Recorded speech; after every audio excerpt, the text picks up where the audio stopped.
Halo teman-teman, Assalamualaikum warahmatullahi wabarakatuh. Sebelumnya perkenalkan, nama saya Intan Wulansari, NIM 2111240019, Prodi Pendidikan Guru Madrasah Ibtidaiyah kelas 2A.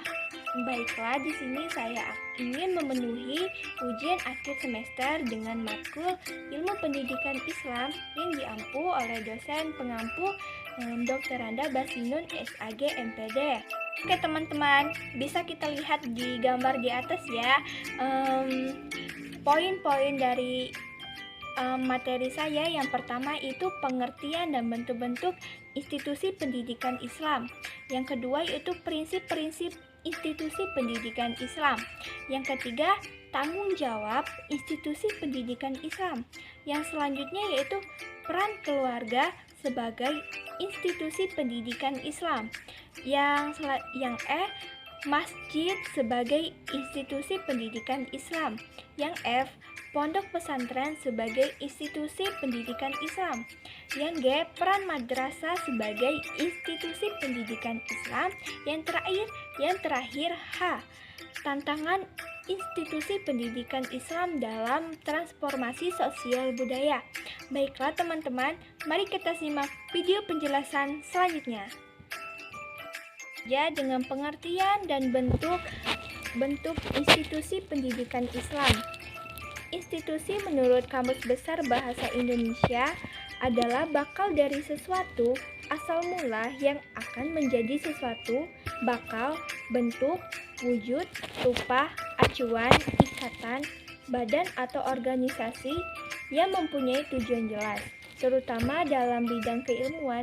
Menurut Ensiklopedia Indonesia, institusi pendidikan yaitu suatu wadah pendidikan yang dikelola demi mencapai hasil pendidikan yang diinginkan. Badan pendidikan sesungguhnya termasuk pula dalam alat-alat pendidikan. Jadi, badan institusi pendidikan yaitu organisasi atau kelompok manusia yang karena sesuatu dan lain hal memikul tanggung jawab atas pelaksanaannya pendidikan agar proses pendidikan dapat berjalan dengan wajar. Sedangkan secara terminologi, institusi pendidikan Islam adalah suatu wadah atau tempat berlangsungnya proses pendidikan Islam. Institusi pendidikan itu mengandung konsep berupa sarana dan prasarana dan juga pengertian yang abstrak dengan adanya norma-norma dan peraturan-peraturan tertentu serta penanggung jawab pendidikan itu sendiri. Menurut Khalid Hanafi, bahwa pendidikan Islam termasuk masalah sosial sehingga dalam konstitusinya tidak lepas dari institusi-institusi sosial yang ada. Lembaga juga disebut institusi atau peranata. Maksud institusi sosial adalah suatu bentuk organisasi yang tersusun relatif tetap atas pola-pola tingkah laku, peran-peranan, dan realisasi yang terarah dalam meningkat individu yang mempunyai otoritas formal dan saksi hukum guna tercapainya kebutuhan sosial dasar. Secara konsep, institusi sosial termasuk terdiri atas 3 bagian. Yang pertama yaitu asosiasi, misalnya universitas atau persatuan. Yang kedua yaitu organisasi khusus, misalnya penjara, rumah sakit, dan sekolah. Yang ketiga yaitu tingkah laku yang telah menjadi kebiasaan atau pola hubungan sosial yang mempunyai tujuan tertentu. Dalam Islam, pola tingkah laku yang telah menginstitusi pada jiwa setiap individu muslim mempunyai 2 bagian, yaitu institusi yang tidak dapat berubah dan institusi yang dapat berubah. Jadi, institusi pendidikan Islam adalah suatu bentuk organisasi yang diadakan untuk mengembangkan institusi-institusi sosial, baik yang permanen maupun yang berubah-ubah. Selanjutnya yaitu yang B. Prinsip-prinsip institusi pendidikan Islam. Prinsip pendidikan Islam adalah asas atau dasar dari upaya bimbingan yang dilakukan seseorang terhadap seseorang atau sekelompok orang yang lebih ditekankan pada bimbingan untuk membentuk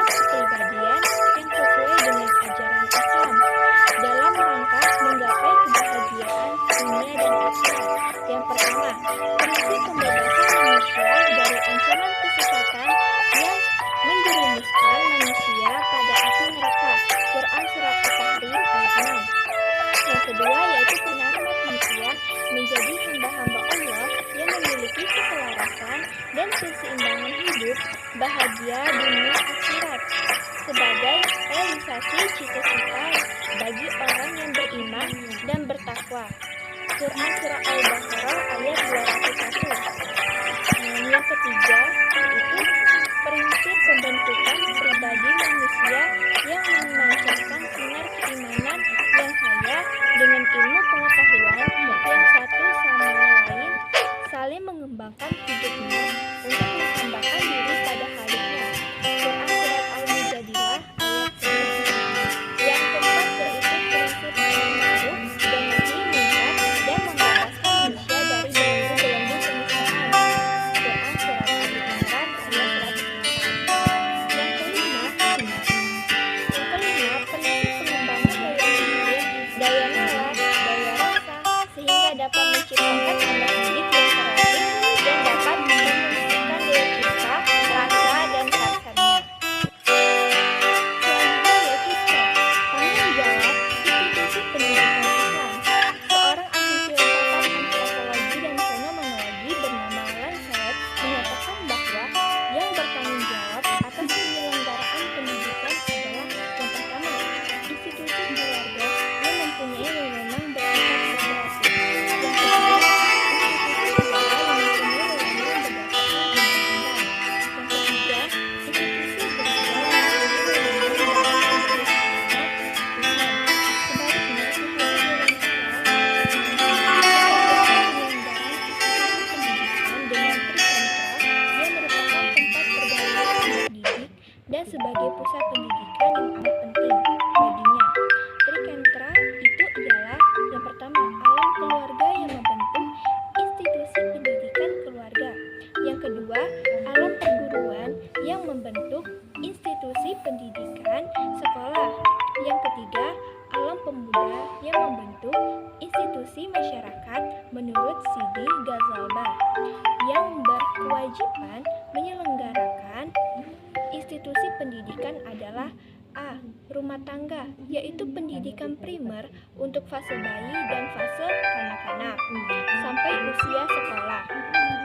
Pendidikannya adalah orang tua, sanak, kerabat, famili, saudara, teman-teman sepermainan, dan kenalan pergaulan. Yang B. Sekolah, yaitu pendidikan sekunder yang mendidik anak mulai dari usia masuk sekolah sampai ia keluar dari sekolah tersebut. Pendidikannya adalah guru yang profesional. C. Kesatuan sosial, yaitu pendidik militer yang merupakan pendidik yang terakhir tetapi bersifat permanen. Pendidikannya adalah kebudayaan, adat istiadat, suasana masyarakat setempat. D. Peran keluarga sebagai institusi pendidikan Islam. Menurut An-Nawawi, kewajiban orang tua dalam pendidikan anak-anaknya adalah yang satu, menegakkan hukum-hukum Allah Subhanahu wa Ta'ala pada anaknya. Yang kedua, merealisasikan pemahaman dan kesejahteraan jiwa keluarga. Yang ketiga, melaksanakan perintah agama dan perintah Rasulullah Shallallahu Alaihi Wasallam. Yang keempat, mewujudkan rasa cinta kepada anak-anak melalui pendidikan, dasar pendidikan yang diberikan kepada anak didik dari orang tuanya. 1. Dasar pendidikan budi pekerti. Dasar kedua, dasar pendidikan sosial. Gunanya melatih anak dalam taat cara bergaul yang baik terhadap lingkungannya. Yang ketiga, dasar pendidik intelek. Yang keempat, dasar pembentukan kebiasaan, membiasakan kepada anaknya agar hidup bersih, teratur, tertib, disiplin, rajin, yang dilaksanakan secara berangsur-angsur tanpa paksaan. Yang kelima yaitu dasar pendidikan kewarganegaraan, memberikan norma nasionalisme dan patriotisme, cinta tanah air dan berperikemanusiaan yang tinggi. Yang keenam, dasar pendidikan agama, melatih dan membiasakan ibadah kepada Allah Subhanahu wa Ta'ala. Hasil pendidikan yang yang diberikan oleh ayah dan ibu. Memiliki corak yang berbeda. Perbedaan itu ialah yang pertama ayah nih.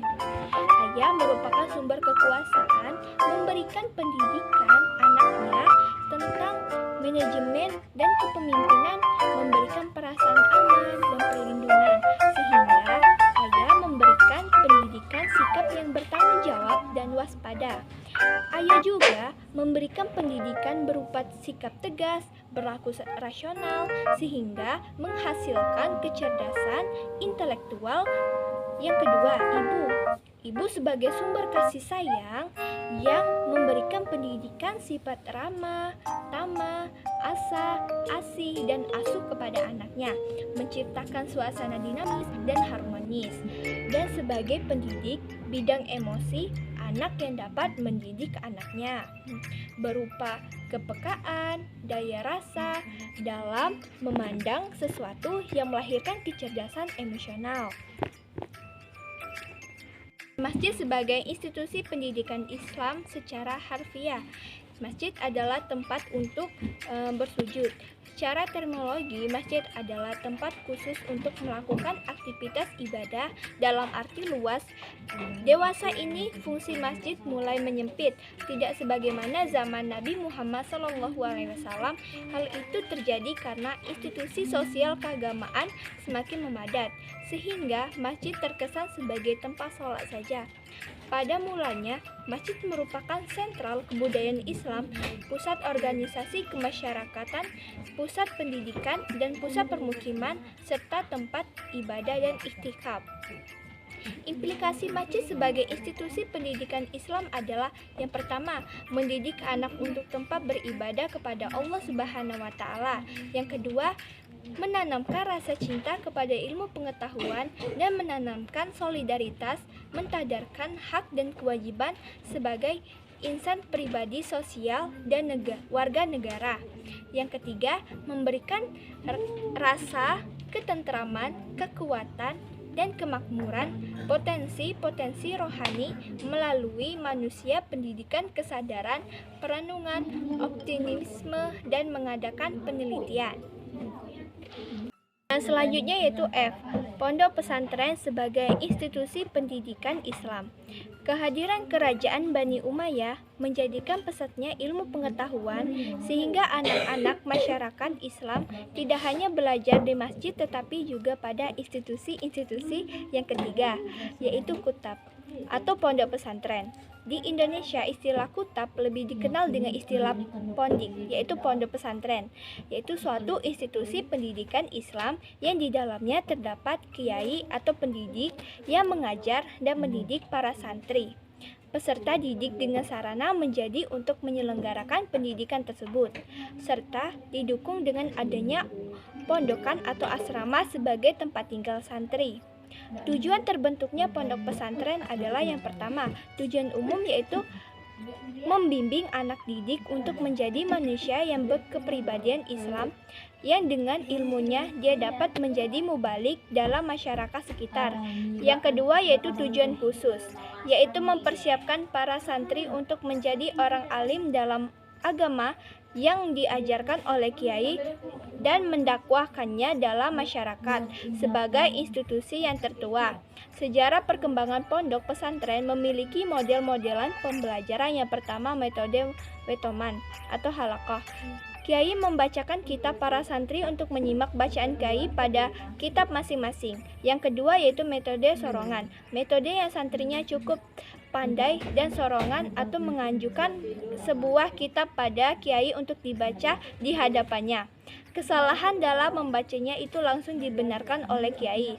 Yang ketiga yaitu pada tahapan selanjutnya, pondok pesantren memulai menampakkan eksistensi sebagai institusi pendidikan Islam yang mumpuni, yaitu di dalamnya didirikan sekolah baik formal ataupun non-formal. Akhir-akhir ini pondok pesantren melakukan beberapa inovasi. Yang pertama yaitu mulai akrab dengan metodologi modern. Yang kedua terbentuknya atas perkembangan di luar dirinya. Yang ketiga yaitu diversifikasinya program dan kegiatan makin terbuka, sekaligus membekali para santri dengan berbagai pengetahuan di luar mata pelajaran agama maupun keterampilan yang diperlukan di lapangan kerja. Yang keempat yaitu berfungsi sebagai pusat pengembangan masyarakat. Peran madrasah sebagai institusi pendidikan Islam. Madrasah sebagai institusi pendidikan Islam muncul dari penduduk Nasipur, tetapi tersiarnya mulai melalui Menteri Saljuki yang bernama Nizam Amuk yang mendirikan Madrasah Nazomiyah tahun 1065. Selanjutnya Gib dan Karmes menuturkan bahwa pendiri madrasah terbesar setelah Nizam Al-Mulk adalah Salahuddin Al-Ayuni. Kehadiran madrasah sebagai institusi pendidikan Islam setidaknya mempunyai 4 latar belakang. Yang pertama yaitu sebagai manifestasi dan realisasi pembaharuan sistem pendidikan Islam. Yang kedua, usaha penyempurnaan terhadap sistem pesantren ke arah suatu sistem pendidikan yang lebih memungkinkan lulusannya memperoleh kesempatan yang sama dengan sekolah umum. Yang ketiga, adanya sikap mental pada sementara golongan umat Islam, khususnya santri yang terpukau pada barat sebagai sistem pendidikan mereka. Yang keempat, sebagai upaya untuk menjembatani antara sistem pendidikan tradisional yang dilakukan oleh pesantren di sistem pendidikan modern dari hasil akulturasi. Yaitu H. Tantangan institusi pendidikan Islam dalam transformasi sosial budaya. Transformasi sosial budaya berarti modifikasi dalam setiap aspek proses sosial budaya, pola sosial budaya, bentuk-bentuk sosial budaya, perubahan bersifat progresif dan agresif, berencana dan tidak permanen dan sementara.